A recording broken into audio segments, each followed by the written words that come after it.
Welcome back to the BRRRR Investor Podcast, where our mission is to empower aspiring real estate investors in their journey towards building generational wealth. All right, I'm here with Ian Mayer and Adrianna Parra from I Am Home Inspections. Thank you both for being here. Thank Yeah. you. Hi. I'm excited to have our conversation. I want to start off with Ian. Ian, could you Yes. let us know a little bit about yourself and how I Am Home Inspections got started?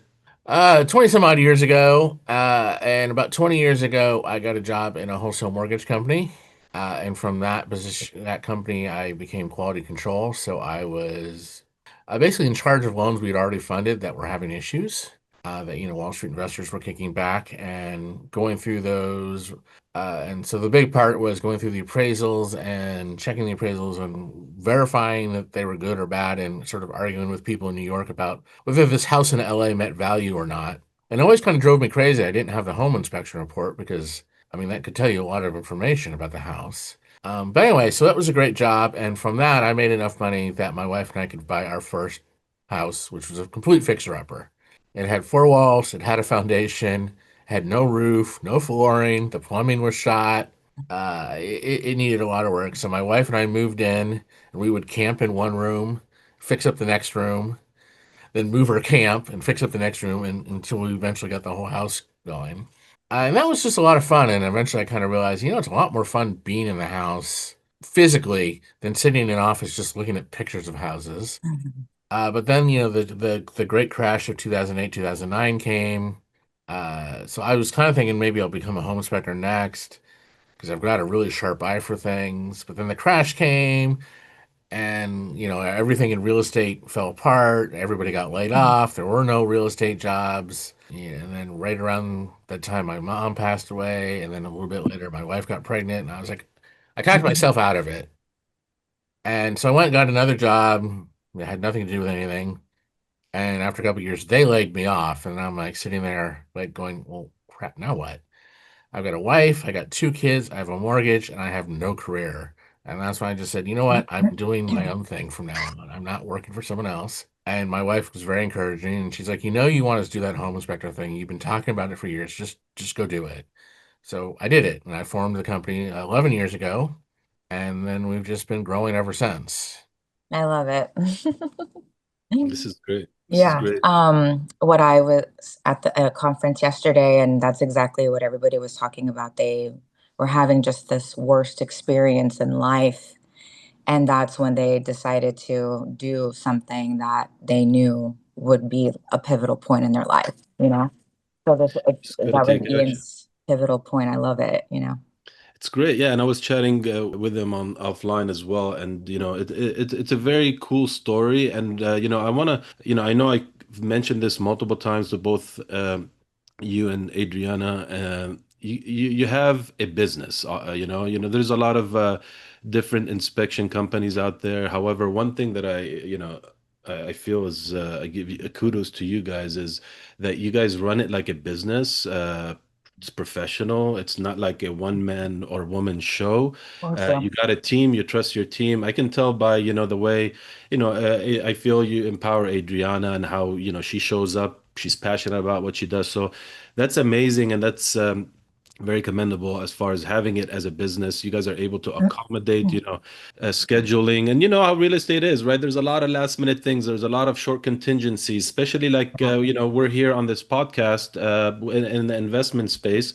A lot of decisions have to be made quickly. We need to inspect the property and then make commit very quickly. So having someone like you guys on our side as a team, right? Because it's an extension of a team, it makes me as an investor feel comfortable. It also, as a realtor, it makes me as a realtor and for my clients, it makes them feel comfortable. So I just wanted to mention that I appreciate what you guys do, what you guys bring to the real estate community.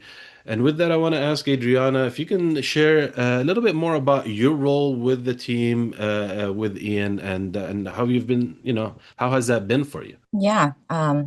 It's been quite a journey, and I feel like just beginning, so it's pretty interesting. But essentially, our algorithms met on ZipRecruiter, and I read the role. At the time, I was a senior AE for a fashion company in downtown LA, and I just was kind of like over sitting in a chair all day, you know? I was ready to kind of see what LA had to offer. Since I lived here, I've always just traveled for work out of state, so I was ready for to plant my roots somewhere. And I had been looking for jobs for quite some time, and it was interesting. I just one day I told myself, what kind of job I wanted, and then I got a message from I think it was Ian or Heather. Um, Heather. Heather, yeah, she's the real one. She reached out and we just had a good conversation, and then Ian and I, went through the process, and yeah, here we are, and it's been pretty interesting. So essentially, I like what Ian called me the other day. I'm a hunter. Yeah, I'm a hunter. I would love to continue to flourish the existing, clients that we have, our agents. However, my job is to find new agents and new business. So how I do that is networking, networking, networking.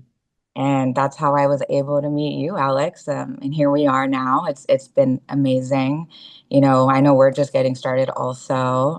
You and Anthony have done some inspections with us. And my dear friend David is part of your team. He's getting married to my girl, Miriam, who works for Downtown Financial. So there's definitely a lot of connections taking place. And that's just the Nahle group. That's Compass Pasadena. But then, I go on, and that's what I really like about this position is that I can dance with all the brokerages, and there isn't a true conflict of interest because, like Ian always says, you always want, and Heather, you always want a backup inspection company, and so that's essentially what I do. Is just we want to get out there, Ian as well, educate people on what a good inspection is, and our one-stop shop, which seems to be really interesting to a lot of agents. It doesn't seem like that's that common because there's a lot of independent inspection companies out there.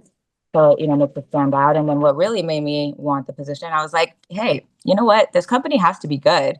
They have 5 stars, and I'm like a Yelper, and I Yelp myself. So I, did my research as well. And I'm like, hey, they have 5 stars. I could sell this, I could definitely do this. This is a good time for me to get out there, get involved in my community, learn about all, the different parts of LA County because it is huge, and, really get to know people, which, I'm really enjoying. So it sounds like, you're the type that, you know what you're capable of doing as long as you can, you have passion for what it is you're selling or offering and so forth. Mhm. And then by you seeing the 5 stars, that's a lot, a lot you mentioned there, which is cool. And then, another cool thing that really stuck with me, networking, networking, networking, right? Yes, You and I met in networking.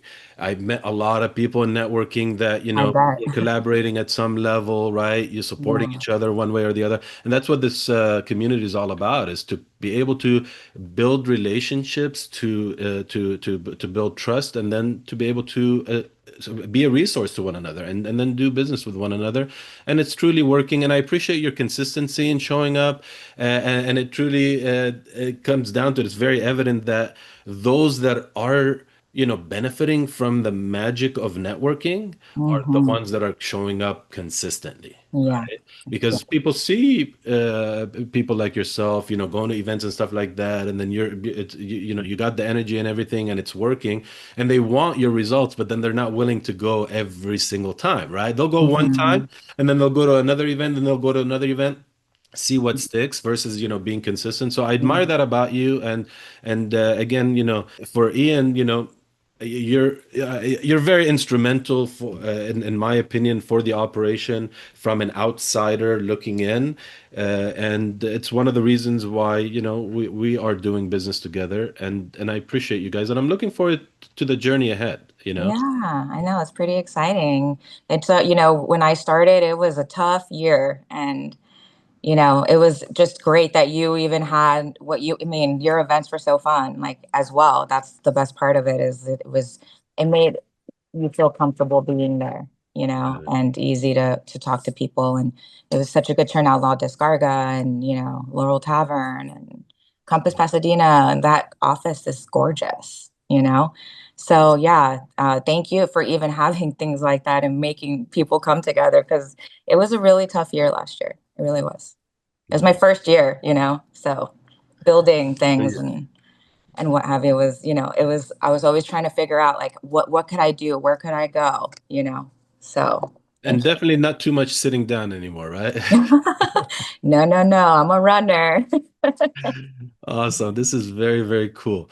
So I wanted, again, our viewers are, mainly those are getting started in real estate in one way or another, newer investors, newer agents, buyers, people with different parts, real estate enthusiasts in general.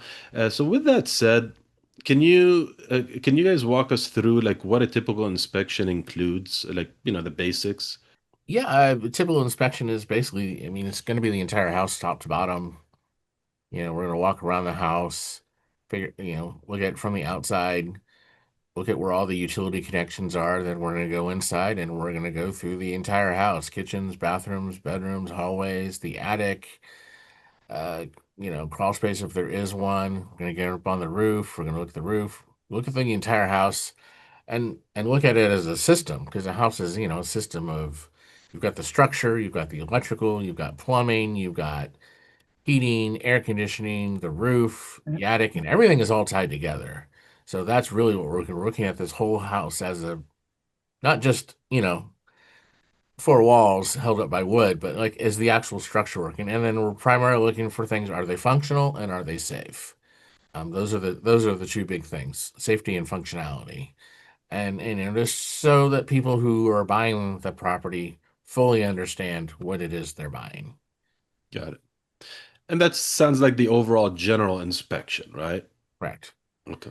But Now, yeah, I go was for to say, go back to what you were saying earlier, though. I mean, that comes from my time working quality control for a wholesale mortgage companies. I Mm. really learned quality control, and I'm very strict on quality control. And what started driving me crazy in home inspections with some of these other companies is they have no quality control. One guy may be brilliant, and the next guy they send may be, It doesn't could be really know anything. inconsistent. And I'm just like, no, I don't care which one of my guys comes out to do the inspection. You're going to get the same report at the end of the day. got it. So we have a lot of quality control things in place. So that's And I why think we have a team, and that's why, yeah, if you've got a short contingency, we can get someone out to you quickly, and you're still going to get the same report. yeah, Ian, really emphasizing on the report. The report is huge, and he made sure that that report you're going to get the same report every time, like you know, detail by detail. Consistency. Yeah. It's good for a consumer. Like I consider myself a consumer in your in with you guys is that we can rely on being able to one get it fast, but then also the QC that you mentioned is crucial, right? We know somebody's overlooking it, and then if you send me this particular inspector, I'm not gonna worry, oh, because another one inspected my property before, and is it gonna be the same, right? These are things going through our mind, but then you take Yeah. that away by what you do and by you being involved in the system that you set up. So that's pretty cool. Well, yeah, I mean, I'm involved in the training, and my right-hand man, Matt Sterkel, is involved in the training, and one of us is overlooking the reports at all the time. And then even the senior inspectors, we still spot check their reports. Sure. But everybody is trained to a very specific standard. And then that standard, has come from being in business 11 years and knowing that's why it's called inspections that matter. It's coming down to what do people really care about? Over 11 years of experience, what are the questions people ask? What do they care about? What do they not care about? And so we're constantly evolving and tweaking our processes over time to adapt to, what people want. And of course, the ever changing world. So as a buyer investor myself, I have my ways, and as an agent, I have my ways I go about things, when I'm making purchases, and even selling property, and then how I advise my clients. One thing I do hear a lot is, especially first time buyers, is a general inspection enough? Do I need a foundation? Do I need a roof? I have a pool. Should I get a pool inspection right off the bat? Uh, No. Or do you feel like a general inspection is a good start, and then the general inspection may emphasize, hey, you need to look at this a little more? What would you say to that? A little, well, you should always get a pool inspection. Well, that's a big thing I'm also passionate about because I grew up in a city that had no swimming pools, and it was my dream to move to LA and get a swimming pool. And I made it happen. And then I went, whoa, pools are a lot of Work. work. And very interesting is there were no codes or safety rules about pools before the late 70s, early 80s. And a lot of the pools in Los Angeles were built in the 50s and 60s. So a lot of pools have significant electrical issues. And, a lot of people think, oh, pool, it's just a hole in the ground with some water, and what can go wrong? A lot can go wrong because you've got lights, you've got pumps, you've got heater, you've got all these electrical components. And if they're not installed correctly, it's a potential shock hazard. So yeah, always get a pool inspection. As foundation inspections kind of depend on the age of the home. An older home, especially built in the 20s, 30s, even up to the 40s, a lot of these homes were built before there were any earthquake codes. Mm. And then earthquake codes are forever changing and getting more strict.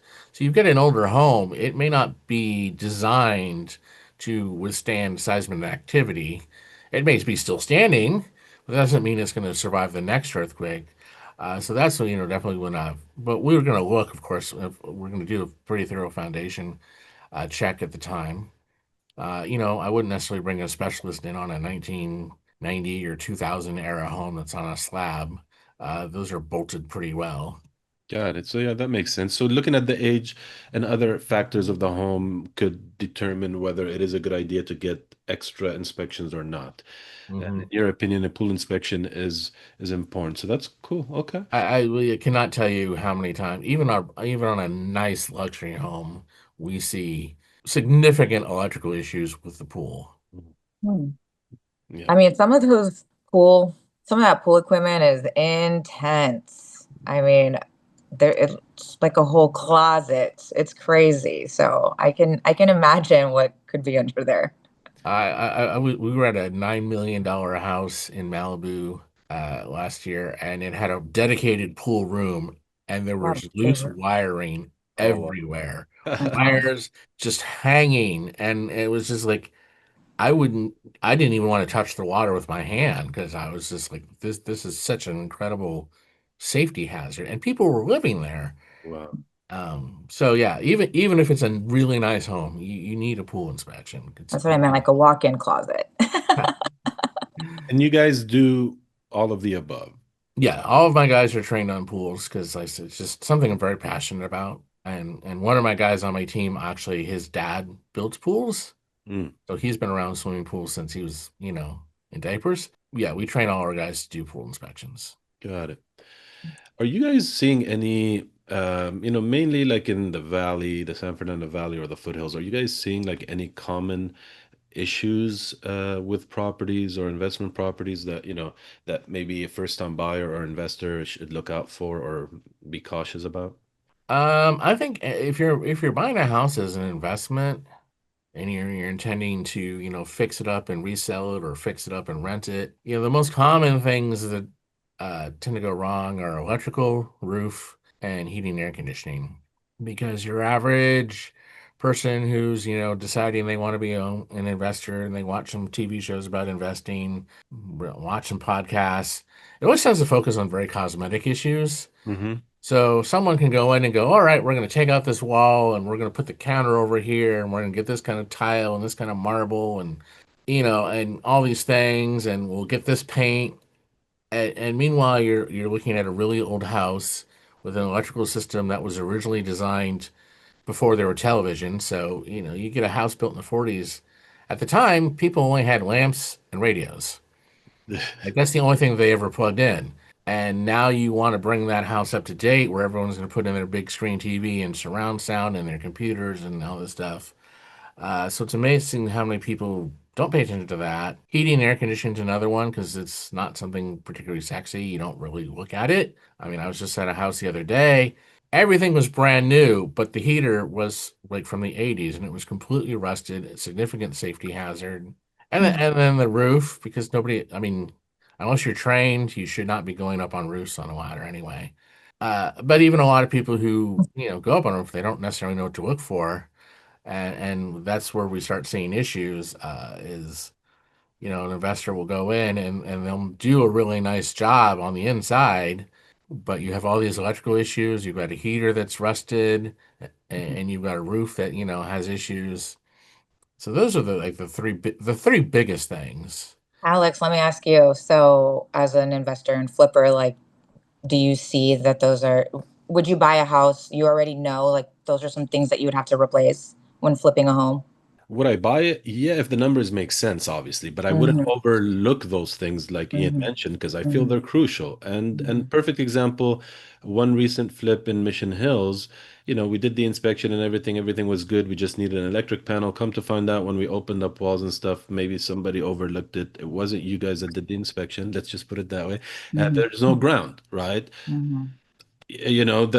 Some people would be like, oh, it's okay, we'll just add the ground or figure something out. No, I went ahead and rewired it. It wasn't within my budget. I Hmm. had to take it, but I'd rather give a good product and not have any issue because I've done it multiple times and I know the pros and cons. I don't want to get one, my conscience, right? I want to be able to sleep at night. I have my family, my kids involved in my business in a Yeah. sense of like exposure and letting them know what I do. I wouldn't want my kids to know that, I should have done this, but I didn't do it just to get a little bit more profit. It's not the way I run my business. However, if I do find these components that are in good condition, wow, I start, drooling and I'm like, okay, great. I know the main components I don't need to worry about. Then yes, I can focus on the cosmetics. Two properties that you guys inspected, right? We closed on them. One this Wednesday, the other one last week. Actually, Congrats. Monday and Wednesday. Monday this week, Wednesday last week. You guys inspected both. Brand new like fairly new air conditioning. The roofs were great. The electric was so. So I went Mm. into it knowing that I did my numbers, knowing that, right? And I know now I can just focus on cosmetic, upgrade panels, do some cosmetics, and I'm golden. Why? Because AC, foundation, roof are in good shape. Mm. So I hope that answers your question. That's the Yeah, way I yeah. look at it. Okay. No, that definitely does make sense. So, single family in general, obviously, as you know, it's 4 units and below, right? Single family, duplex, triplex, and so forth. So, one of the strategies that I feel is very popular, especially with clients that I'm working with, it's something I really enjoy as well. It's called house hacking, right? House hacking, you live in the house, you benefit from purchasing it as a primary residence. You live in the house. As long as it's under 4 units, you're able to purchase it with a conventional residential loan. So people starting off tend to use that method a lot. My question to you is, that tends to be sometimes they rent out the room, but mostly like a duplex, they'll live in one and they rent out the other one or a triplex and so forth. So for someone looking to house hack such a property, what can you share with us as far as the process or pricing of an inspection? As far as more or less, no need for specific numbers between a single family home and like a duplex, triplex, quadplex. You guys do that as well. Yeah, Hmm. we do. My Yeah, God, we just did a 17. What was it, Ian? yeah, we've done 17, 20 unit buildings Yeah. with detail, and we can do bigger ones. Really, for us, it's not a huge difference. We basically just look at the square footage of the home and decide, well, that's the size of the home. And then there's like a small little add-on fee, just for, because it's going to have an extra kitchen, extra HVAC unit. For us, what we do though, if it is depending on the size, we'll send more than one inspector, so that you don't have to sit there all day. Because, if you've got this big property or just a property with a lot of complex things, it's going to take your average inspector, 5, 6, 8 hours. Might even have to come back the next day. We'll send two guys, maybe three guys, maybe even more, depending on the size of the property, and get it all done in 3 to 4 hours. Um, Mhm. so that's one of the things that we pride ourselves on, is getting the inspections done thoroughly, but within a quick time period. And But then, it's based off the square footage, yeah, right, Ian? Like, but everything, yeah, the pricing is still based off of square footage, and then it's a small nominal fee for just, for an extra door. But it doesn't really change our overall approach. hmm. Got it. Same approach, you're able to do it, same experience, just multiple people attacking it at once to be able to accommodate the client's timeline, possibly as well. Yeah, I mean, that's one of the things we found. The real estate agents love their time back. Hmm. Look, Real what? estate I'm agents sorry. don't. Say that. Real estate agents like their time. They don't want to Oh, sit yeah, there yeah. for 5, 6, 8 hours. Like we might do a 10,000 square foot mansion in Encino or Beverly Hills, and we'll send a team, and you see the listing agents are there. They're camped out. They've got their lunch, their coffee, their laptop, and they're thinking they're going to be there all day. And then, after the 3, 4 hours, like we're done. And they're like, really? I'm like, yeah, no, we're done because we're off to the next property.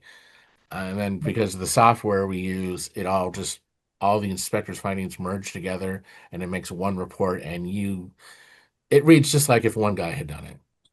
I've only seen what time did you guys finish Weston's listing? It was like a 3-story lot. And what you guys maybe got out at like you guys got out before 5 p.m. and started at 9, right, Ian? Oh, well, that But was a that's like a That was a 3-story very lot. big Bel Air home. It was 16,000 square feet, plus a guest house, plus a separate theater, plus a Yeah. pool. So Yes. we sent 5, 6, 7 people, and we were done in 6.5 hours. Yeah. That was crazy. But Adriana brought us lunch, so that I was brought lunch. Yeah, I was gonna say. But yeah, so Ian, the 17 room home that we just did, how that was your 4 hours with the guys? yeah, I think because everything else we've always gotten done in 3, 4 hours. Yeah. Yeah. So that's pretty standard. Or earlier, depending if it's smaller. But So it sounds like we can, audience can count on you guys for inspections, single family, multifamily, any type of specialty, and still get the same exact experience. And maybe if they're lucky, Adriana brings lunch. yeah, exactly. Yeah, no, we do office buildings, we've done car lots, we've done retail stores, restaurants. Yeah. So when it comes to like specialized inspections, like sewer scopes, mold tests, things of that nature, from your perspective, how important is it to have a specialist inspect those components versus just like you mentioned, some people like to do it themselves or they get somebody just to look at it. How do you feel like, is that something you feel a specialist that knows what they're doing should be looking at those components? Well, we do sewer inspections. All of our guys are trained to do sewer inspections, and this goes back to buying my own house that I live in currently. Great house, great neighborhood, and then all the toilets backed up after 6 months. Had someone snake it out. Happened again 6 months later, and this kept happening. And my real estate agent hadn't mentioned sewer scopes, and I'm not even sure the sewer scope cameras were invented yet. But I eventually found someone who had a camera and they scoped my line, and it was full of roots. And my pipe was something called Orangeburg, which is a material that was very popular in the 50s and 60s that only lasts 50 years and then completely just disintegrates. So I had to get a new sewer pipe installed in my property. So I became very passionate, like, okay, I don't want other people going through this. And so I had some clients who were like, had the same experience as I did. We moved into the property. Now the toilets are backing up after a couple months. And at that time it was like, well, you need our reports do recommend getting a sewer inspection. So I was like, no, I need to do this myself. And I took a class, bought a camera, learned all about it. And then I'm just like, okay. Then as we started growing the team, I was like, you know what? Everybody needs to learn how to do this. And I think at this point, we're pretty much about 80% of all houses order a sewer scope with us. So all my guys know how to do it. It's very important because a lot of homes, even if they're newer homes, they're usually built on older lots and they're Hmm. not digging up all the pipes and rechanging them. Hmm. And sometimes even on newer homes, they can have issues too. But in LA, a lot of these houses were built in the 20s, 40s, 50s, 60s, and these sewer pipes were not really designed to last that long. And they've got roots and they've got issues. People love palm trees, palm tree roots, love sewer pipes. Oh, yeah. Uh, They're attracted, like it kind of goes yes. into it, right? Yes. Yeah, no matter I what. mean, all trees are attracted to sewer pipes, but palm trees in particular are one of the. Not that I'm an arborist, but one of my observations is there's palm trees in your yard. They will go for that water. The olive trees too. The worst. Uh, and yeah, we could get into all sorts of tree problems, but a lot of houses have roots, and even if they don't have roots, I did a home. It was a brand new house in Simi Valley, but it was built on an older lot. The client really wanted a sewer scope. The agent was a little resistant. But I sent the camera down there, and what did I find? We found all the paint was congealing Hmm. because as the painters were washing their brushes, so all that paint's going down the line. Well, then if they didn't flush it all the way down, it stops and it congealed, and you had this giant paintball in the sewer Uh, line.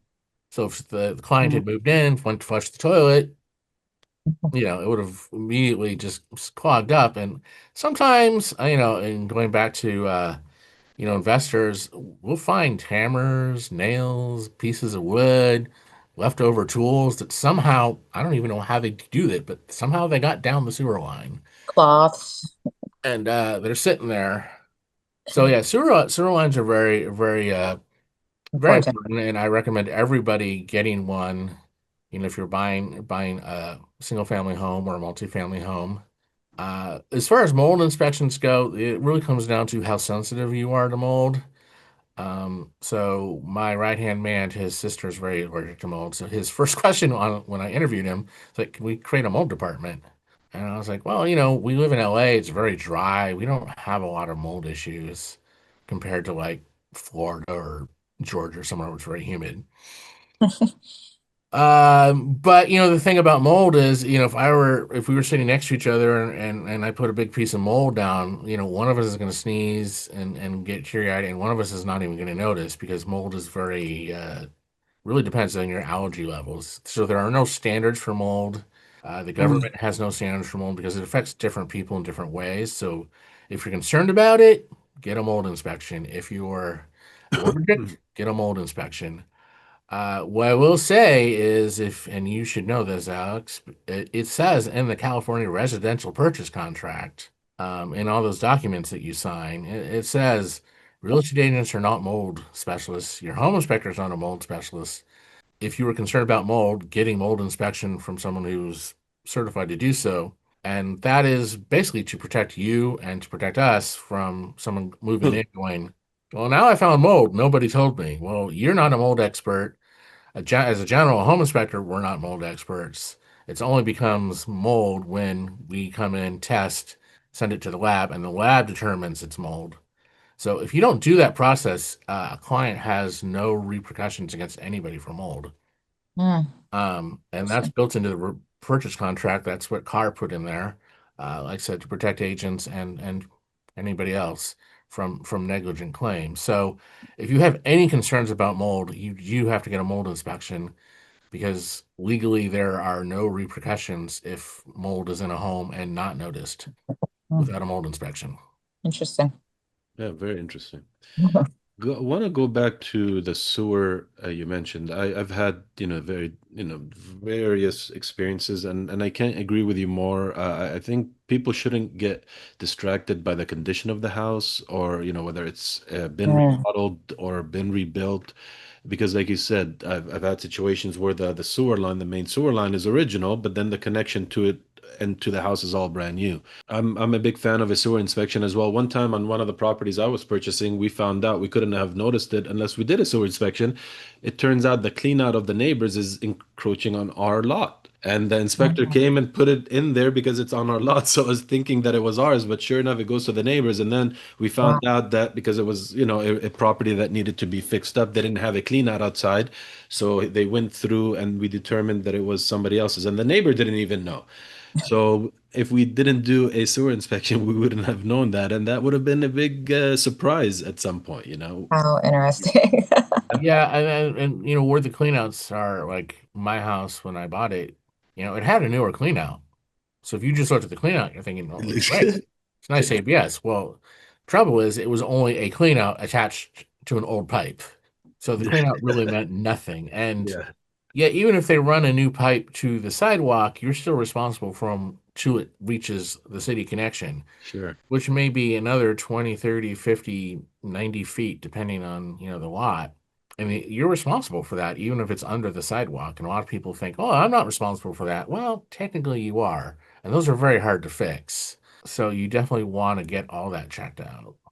Hmm. Hmm. Otherwise, it's too late. You buy the property, you can't renegotiate. So Exactly. Yeah. it's very, very cool. I'm really enjoying this conversation. I want to ask you one last thing. For those listening, again, getting started, wanting to make their purchase, but they're nervous about what they don't know.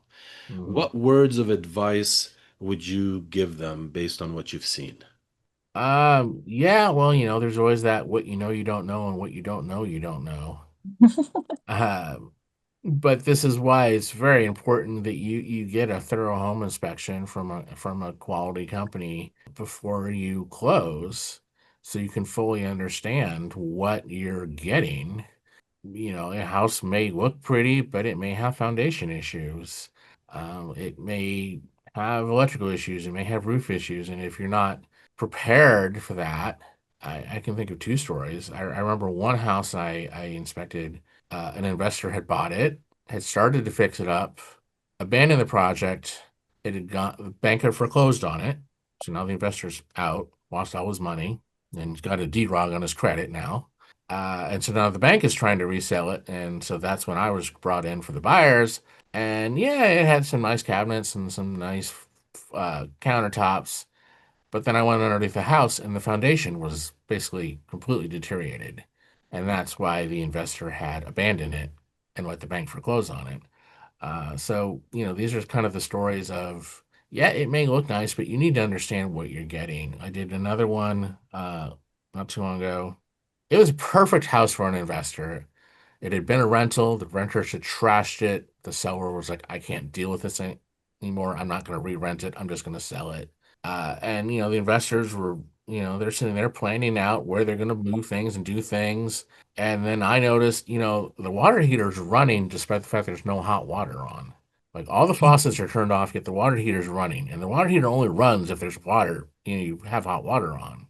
I started investigating, and well, there's a warm spot in the floor, and it's a slab foundation, so you can't go underneath. Well, now we've got hot water running underneath the house loose, and Hmm. that had led to a big crack in the foundation. Oh boy. Um, and the investors wisely, took that into consideration. You can see on their face they were thinking, well, we were prepared to spend this much to rehab the property. We weren't prepared for that much. Hmm. And so now they've got a decision to make if they still want to go forward or not. So that is why you always need a good inspection. I mean, when you watch HGV, they never have inspections, and there's always that dramatic. We didn't realize that this house had this condition, and I'm always yelling at the TV. If you'd had a home inspection, you would have known that. My wife is like, "Oh, we got to stop watching these shows because you got to stop yelling at the TV about this." Yeah, if you're investing in property, I would invest in a home inspection because it's the way of you getting to know your home, But I'll put it this way: like, if you were going to go buy a really nice car, BMW, Mercedes, Lamborghini, Ferrari, whatever, and someone said, "Hey, you know what? This car has an oil leak," you demand that the oil leak be fixed before you brought it home. And yet, so if you're going to go buy a house and it's going to be 500,000, 2 million, 10 million, whatever, don't you want to know if it's got a leak in it? And don't you want to get that leak fixed before you buy it? So that's kind of how I look at it. So cool. So moral of the story is get a home inspection. Having the yes. right people on your team, the right inspection company, the right realtor, allows you to take action, not let fear hold you back. However, you can take action, discover anything, possibly renegotiate, and if it doesn't work out, you back out of the deal. So, I totally agree with you guys on that. Get a home inspection. You'll find one, make sure that you're within the budget, and two, there may be opportunities for other price reductions. Any last words you'd like to share with everyone before we bring this to an end? The other thing I've seen, I mean, I think as an investor, you will definitely want the inspection before you buy because you want to Yeah, understand how bad the property is. If there's sure. foundation issues or roof issue that you're not budgeting for, you need to be prepared for that. But sometimes I even see investors come back afterwards. All right, did the guys who I hired, did they do the right work? Did they do the right things? Did they do the and sometimes things go wrong. I remember being underneath a house and it had just been the investor still owned it. He was actually living there at the time, waiting to sell it. And it was brand new plumbing, but one of the welds hadn't held and it was dripping water underneath the foundation. Good thing to discover before you resell it. I discovered that the roofer you'd hired had done a very poor job with the roofing. The material was new, but it wasn't installed properly. So you may want to consider even a second inspection before you bring it to market. Mhm.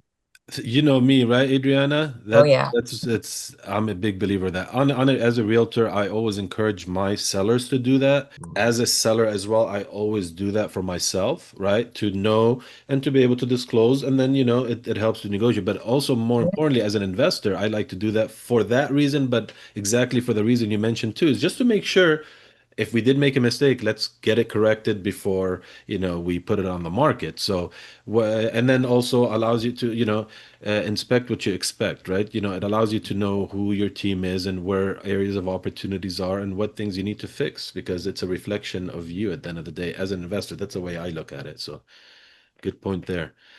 Well, thank you both so much again for taking the time. We'll make sure we'll add your information in the description below. If anybody has any more questions, how they can reach out to you, how they can schedule, inspections, we'll make sure we add that information. And otherwise, we'll see you out there on the field on the next inspection. All right, Yeah, thank and you, see you Alex. At your next networking event next week. That's right. Next week. I hope you invited Ian. Yeah, I did. It's still a question mark. Awesome. Well, you guys have an awesome day. And again, thank you guys so much for being here. I truly appreciate the support. Thank you, Alex, so much. And I'll be seeing you soon, Ian. Thank you. All right. Thank you, Alex. Thank you all for joining us on the BRRRR Investor Podcast. If you found today's episode helpful, please hit like and subscribe to our channel for more real estate insights.